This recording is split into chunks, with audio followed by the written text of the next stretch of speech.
Vancouver western কানাডার অন্যতম বড় এবং দৃষ্টিনন্দন এক শহর, বাণিজ্যিকভাবে বেশ গুরুত্বপূর্ণ। এশিয়ার সঙ্গে এই দেশের কানেক্টিভিটি হাব।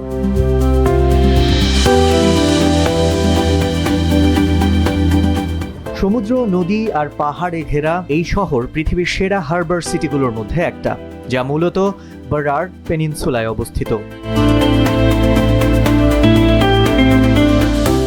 কোস্ট আর ক্যাসকেড মাউন্টেনের মধ্যে যেটুকু সমতল তাতেই গড়ে ওঠা এই শহর চারপাশে ফ্রেজার নদী ও বারার্ড ইনলেটে বেষ্টিত, যেন প্রকৃতির হাতে সাজানো এক নগর। এবারের বিশ্বকাপের অন্যতম ভেন্যু ভ্যানকুভার। এর আগে ভ্যানকুভারের বিগেস্ট ইনভলভমেন্ট ছিল 2010 সালের উইন্টার অলিম্পিক গেমস। এবার 3 দেশের যৌথ উদ্যোগে হলেও হোস্টিংয়ের ডেবিউ হচ্ছে কানাডার। এতকাল কেনেডিয়ান হিস্ট্রির সবচেয়ে বড় স্পোর্টিং ইভেন্ট ছিল মন্ট্রিয়ালে 1976 সালে সামার অলিম্পিক্সের হোস্ট সিটি। আর এখন the greatest show on earth 50 বছর পর ফুটবলে ছেয়ে দিচ্ছে দেশটাকে।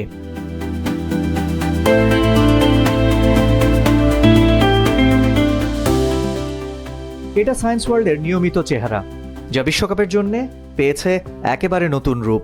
যে কোনো পয়েন্ট দিয়ে ভ্যানকুভার ডাউনটাউনের প্রবেশ মুখেই চোখে পড়ে।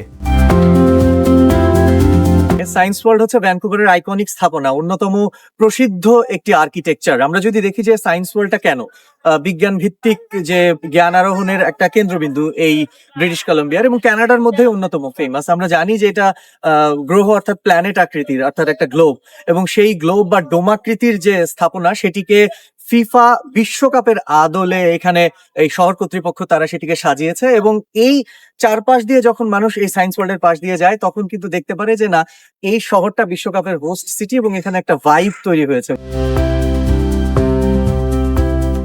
ব্যস্ত ডাউনটাউনের বুকে বিসি প্লেস স্টেডিয়াম, মার্কিনের নতুন আর আধুনিক স্টেডিয়ামগুলো সবই মূল শহরের বাইরে বড় জায়গা জুড়ে।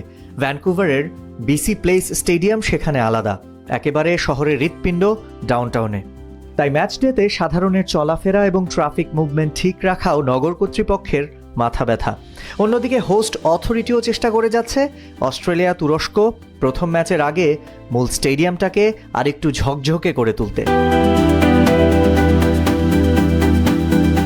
আমি এখন দাঁড়িয়ে আছি বিসি প্লেস স্টেডিয়ামের সামনে, কানাডার অন্যতম ভেন্যু এবং কানাডার সবচেয়ে বড় এবং লাক্সারিয়াস ভেন্যু। নিঃসন্দেহে আপনি যদি টরন্টোর বিএমও ফিল্ডের সাথে এই মাঠটার তুলনা করেন, এটা একদম ফুটবলের নিখাদ মাঠ।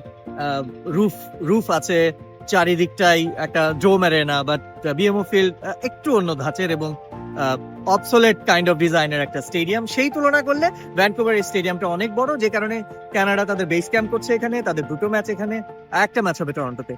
আমি বলতে পারি যে হ্যাঁ, দুটো কানাডার ম্যাচ হওয়ার কারণে এখানকার মানুষের মধ্যে এক্সাইটমেন্ট, উন্মাদনা কম থাকলেও কানাডার টিকিটের চাহিদা যেহেতু অনেক বেশি, কানাডার ম্যাচ যেহেতু এখানে, তারা যেহেতু হোম টিম, আমি চেষ্টা করেছিলাম টিকিট কিনবো। $800-1000 এরকম দামের টিকিট দেখে আমি পরবর্তীতে পিছু হটেছি।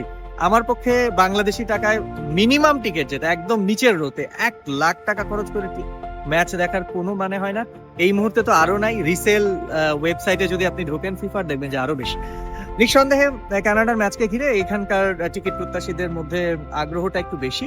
আমার মনের মধ্যে একটা কষ্ট যে শহরে থাকি ওই শহরেই কানাডার ম্যাচ বলেন বা অস্ট্রেলিয়া তুরস্কের ম্যাচ আছে, এখানে বেলজিয়ামও এখানে খেলবে। আমি যে ম্যাচে টিকিট পেয়েছি লস অ্যাঞ্জেলেসে, কিন্তু আমার আসলে এখানে ম্যাচটা দেখা হচ্ছে না। এটা হচ্ছে আমার একটা দুর্ভাগ্য, কারণ পরবর্তীতে কানাডা যদি আবার রাউন্ড অফ 32-তে উঠে কিংবা ফার্দার প্রোগ্রেস করে, সেই ম্যাচগুলো কিন্তু আবার কানাডার ম্যাচই এখানে, অর্থাৎ এক পাশে একটা টিম থাকবে কানাডা, অন্য টিম যদু মধু কদু যেই আসুক। তবে Brazil, Argentina, Spain, England, Germany এই রকম বড় দল যারা আছে তারা এই কানাডাতে আসছে না। সেটার জন্য নিতান্তই আমার মনটা খারাপ যে ওদেরকে আসলে এখানে দেখা হবে না। ওদেরকে দেখার জন্য সেই new York, new jersey, Kansas ওইসব সিটিতে যেতে হবে। তো এখন আমার পক্ষে তো আর এটা করা সম্ভব না। তো সুতরাং ওয়ার্ল্ড কাপের এক্সাইটমেন্ট, ওয়ার্ল্ড কাপের যে ভাইব, সেইটুকু যতটুকু এনজয় করা যায় এই গ্রাউন্ডে, যেহেতু এই নগরে আমাদের ম্যাচ হচ্ছে, তো সেই চেষ্টাটুকু অন্তত পক্ষে থাকবে।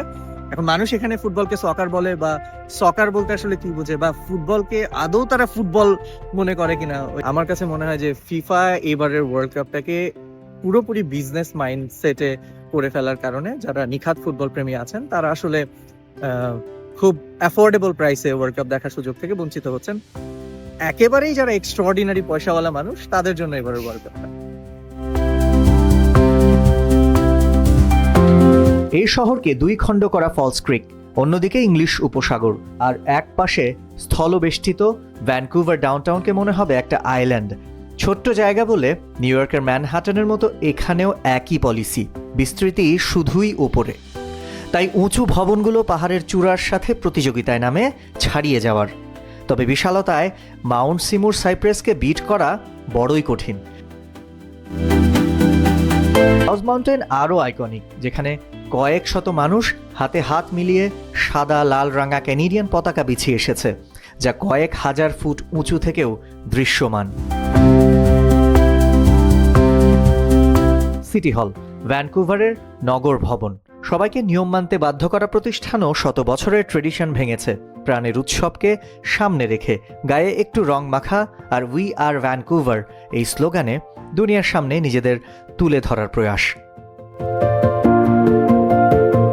সায়েন্স ওয়ার্ল্ডের মতো অমন আবহ অবশ্য শহর জুড়ে তেমন একটা চোখে পড়বে না।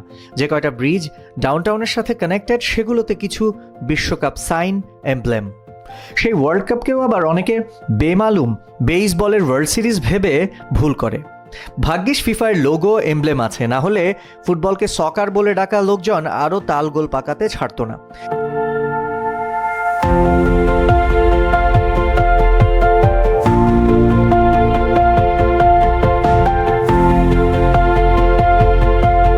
এখানে সাজানো বেলুনগুলোতে তাদেরই পতাকা আছে যারা এই বিশ্বকাপে কানাডার ভ্যানকুভারের ম্যাচ খেলছে। শুধুমাত্র সেই দেশগুলোর নাম এখানে অঙ্কিত আছে।